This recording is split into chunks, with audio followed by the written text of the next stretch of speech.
মধ্যবিত্ত পরিবারের বউদের বেশি শখ থাকতে নেই, এমনকি রুচিও থাকতে নেই।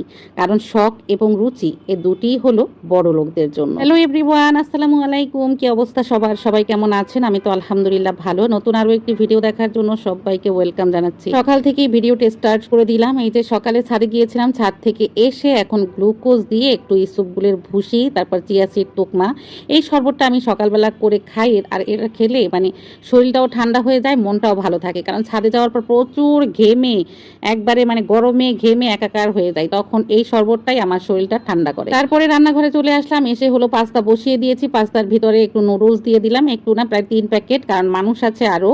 তো 3 প্যাকেট নুডলসের সঙ্গে পাস্তা আমি এভাবেই রান্না করি। এখানে একটু ফ্রোজেন টমেটো দিয়ে দিয়েছি।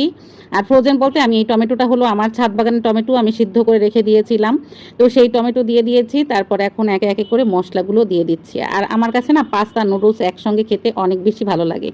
তো এখানে 3 প্যাকেট নুডলসের সাথে 3টা ডিম দিয়ে দিলাম, ব্যাস। এবার একটু ঢাকনা চাপা দেবো, হয়ে যাবে। তৈরি হয়ে গেল আমার পছন্দের নুডলস। আমি এভাবেই নুডলস খেতে পছন্দ করি, আর শুধু আমি না, আমার বাচ্চারাও খেতে পছন্দ করে। তো আমি একটু বেশি স্পাইসি পছন্দ করি, তারা একটু কম।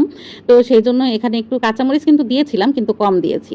যাই হোক, খাওয়া দাওয়ার সাবজেক্ট শেষ করে তারপর একটু চা করতেছি। আর আজকে মিস্টার অ্যান্ড মিসেস কাপ বের করলাম, আর এই কাপে কিন্তু চা খাবো আমি আর আমান সোনা। কারণ আমার বর এখন এতটাই ব্যস্ত যে তাকে পাওয়াই যায় না। তো আমি আর আমান সোনা এই 2 কাপে চা খেয়ে নিলাম। তারপরে ফ্রিজ থেকে একটা মাছ বের করলাম, আর এই মাছটাও বেশ অনেকদিন হয়ে গেছে। আসলে মাছগুলো সব বড় বড়, আর আমি না এই মাছগুলো শুধু দেখতেই আছি, শুধু খাইতেছি না। কারণ কি বলবো, মাছ যদি ফুরিয়ে যায়, এটা আমার অনেক পছন্দের মাছ, যদি মাছ ফুরিয়ে যায় তাই মাছগুলো না আমি খাচ্ছি না। তো আমার বর বলছিল, কি ব্যাপার, তোমাকে আমি এতগুলো মাছ নিয়ে এসে দিলাম আর তুমি সেই মাছগুলো খাচ্ছ না কেন? মাছগুলো ফ্রিজ পাহারা দিচ্ছ? তারপর একটা মাছ বের করে নিলাম। আসলে আমাদের তো রুচি আছে, কিন্তু এত তো আর চাইলেই খাওয়া যাবে না, তাই না? কারণ ইলিশ মাছের অনেক বেশি দাম, এর থেকে গরুর গোশতের দাম অনেক কম। তো সেই জন্যই কিন্তু মনে চাইলে এত বেশি খাওয়া যাবে না। তো যাই হোক, ইলিশ মাছটা কেটে কুটে নিলাম। এদিকে হলো আমি ডিম দিয়ে আলু দিয়ে করব। আর আজকে 2টা রান্নাই আমার অনেক পছন্দ, যেমন ইলিশ মাছ তেমন ডিম, 2টাই আমার ভীষণ পছন্দের।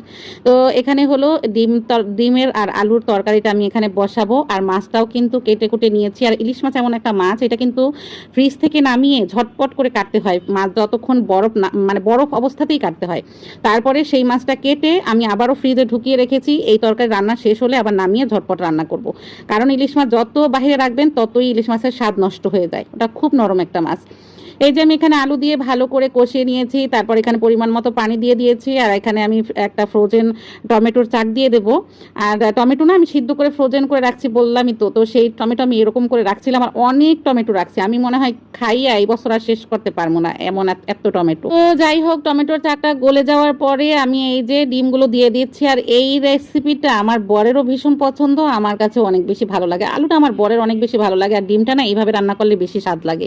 তারপরে একটা কড়াই চাপিয়ে সরিষার তেল দিয়ে দিলাম, পেঁয়াজ কুচি দিয়ে দিলাম। পেঁয়াজ কুচিটা আগে ভালো করে একটু ভেজে নেব। তারপর এখানে পেঁয়াজ বাটাও অ্যাড করব। ইলিশ মাছ ভুনাতে পেঁয়াজের পরিমাণটা বেশি হলে খেতে বেশি ভালো লাগে।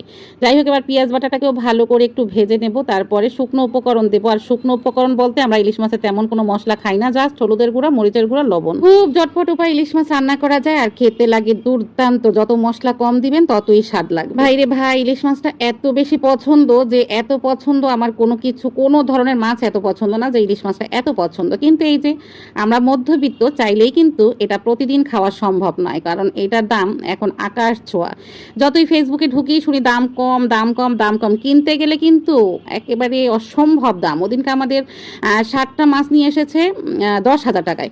তাইলে বুঝেন ইলিশ মাছের কি দাম। আর 10,000 টাকায় 60টা মাছ, এটা কি আমরা এই 7 দিনে আর 8 দিনে খাওয়া কি সম্ভব? মানে 7 দিনেই 10,000 টাকা খেয়ে ফেলা যায়?